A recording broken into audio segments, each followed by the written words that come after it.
ሂጂና ክፈችለት።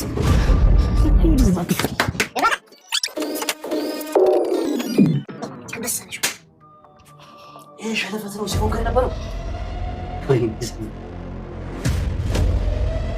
እሱ ግን አልቻለም።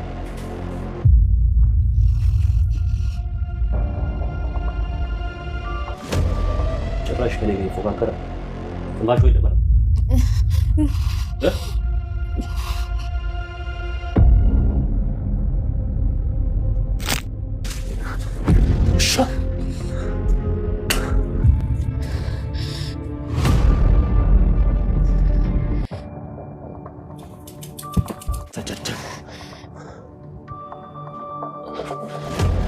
ማን ደወለ?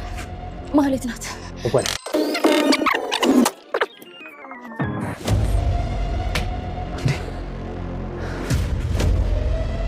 ዝናን እንደቆ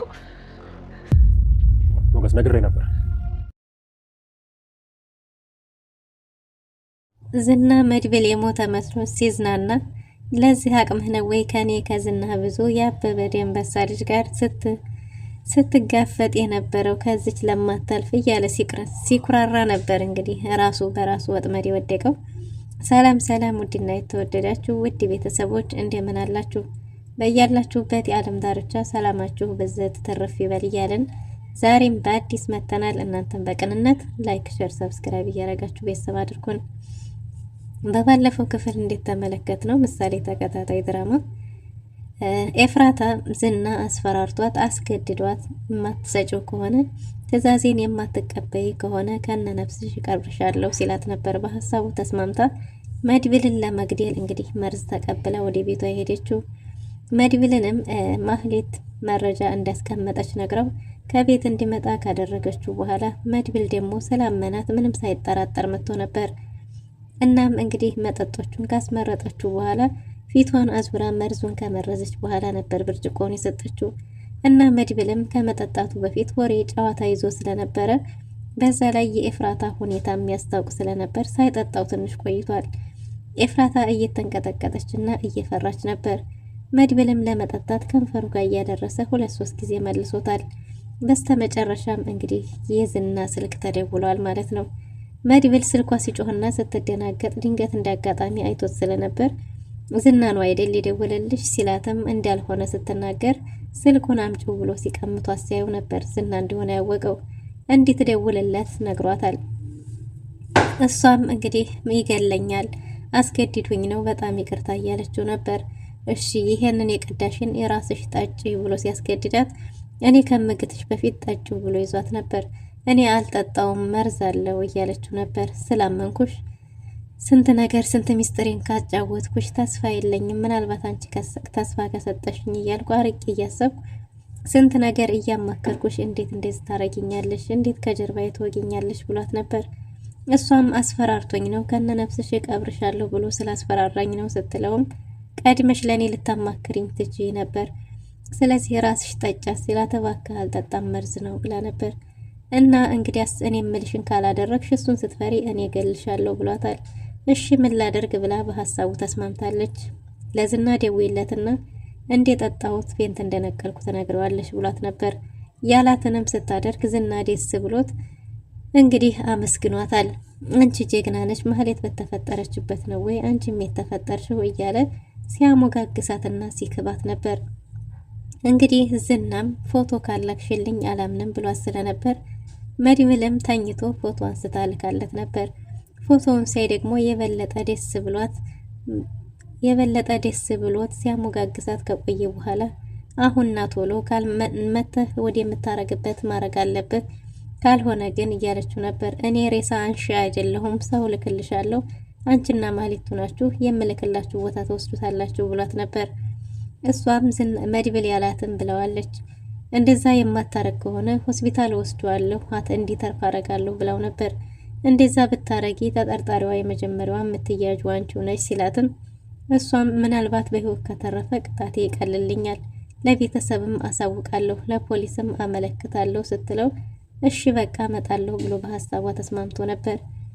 ስልክ በቀጥታ መስመር ያወራው እንዳይጠለፍ በዋትስአፕ ነበር እንድታወራው የፈለገው። እና መድብልም አርጌ ያላልኩሽን ካላደረግሽ እገልሻለሁ ብሎ አስፈራርቷት ስለነበር እሺ ብላ ያላትን አድርጋለች። እናም እንግዲህ ዝና ወደ ቤት እንዲመጣ አድርጋለች። ዝናም ለካሊብ ደውሎ መድብል እንዴት እንደሞተና እንዴት ተገላገለው አስክሬኑን የሚደብቁና እሷንም ደግሞ የሚገሉ ሰዎች እንግዲህ እንዲያዘጋጅለት ትእዛዝ ሰጥቷል። እሱም ደግሞ እሺ ብሎ በሀሳቡ ተስማምቶ ደስ እያለው ወደ ኤፍራታ ቤት ሄዷል። ኤፍራታ ቤት ሲሄድም በሩን ትከፍቻለሽ፣ ድምፅ አሰማለሁ፣ እጮሃለሁ፣ የሆነ ነገር አረጋለሁ ካልሽ ግን እገልሻለሁ ብሏት ነበር። እሺ እኔ ከቤት ልውጣ ብላ ፈርታ ብትለውም እንደዛ ብታረጊ ነግሬሻለሁ ብሎ ስላስፈራራት አሁን እንዴት ነው የምሆነው እያለች እየተንቀጠቀጠች ነበር። በሩ እንዴት ተከፈተ ነበር እንግዲህ መድብል እንደሞተ ሰው ሁሉ የተኛው ማለት ነው። መድብል የተፈጠረው ሁሉ ለሞገስ የነገረው ብዙ ነገር ካለፈ በኋላ ነበር። ምክንያቱም ሞገስና ዳጣም ከጧት ጀምረው የት እንዳለ ቢያፈላልጉም ሊያገኙት አልቻሉም ነበር። ስልኩም እየሰራ ስላልነበረ በጣም ተጨንቀው ነበር። በተለይ ሞገስ ብቻውን ለምንድን ነው ምን ውስጥ ገብቶ ይሆን ችግር ውስጥ ነው ይሆን እያለ እየተጨነቀ ነበር። ዳጣም ምናልባት ኤፍራታ ጋር ሄዶ ሊሆን ይችላል፣ ኤፍራታን ሳያፈቅራት አልቀረም እያለች ነበር። እንግዲህ ሞገስም በዚህ ሰዓት በጭራሽ እንደዛ ሊያረጋ አይችልም እያለ ቢከራከርም ምናልባት እንደዛ ሊሆን ይችላል እያለች ነበር። ዳጣ ደክሟቸው ፈልገው ሲያጡት እንግዲህ ወደ ቤት ወደ እነ ቅድስት ጋር ሄደው ነበር። ቅድስትም ፓንኬክ አማረኝ ብላ ስለነበረ ምሳሌን ይዛ ውጭ ለውጭ ቆይተው ነበር ከደላላው ጋር ወደ ቤት የተመለሱት እና ወደ ቤት ከተመለሱ በኋላ ዳጣና ሞገስም ወደ ቤት ሄደው ነበር። ሉላ ብቻዬን ሆኛለሁ፣ ጨንቆኛል፣ እባክህ የት አለ ወይ ልምጣ ብትለውም እኔ እመጣለሁኝ፣ አሁን እመጣለሁ፣ መድብልን እየጠበቅን ነው ላገኘውና ብሏት ነበር። እናም በዚህ ሁኔታ ላይ ያሉ ዳጣ ምግብ ፈልጊያለሁ እያለች ነበር። ቅድስትም የተሰራ እንደሌለና መድብል ሲመጣ አብረን እንበላለን ብዬ እየጠበቅኩን ነበር፣ ግን ደግሞ እሱ ቆያለሁ ብሎኛል እያለች ነበር። ስልኩ ሰራልሽ እንዴ ሲሏትም አው ቆያለሁ ብሎ ቴክስት ልኮልኛል ብላቸው ነበር።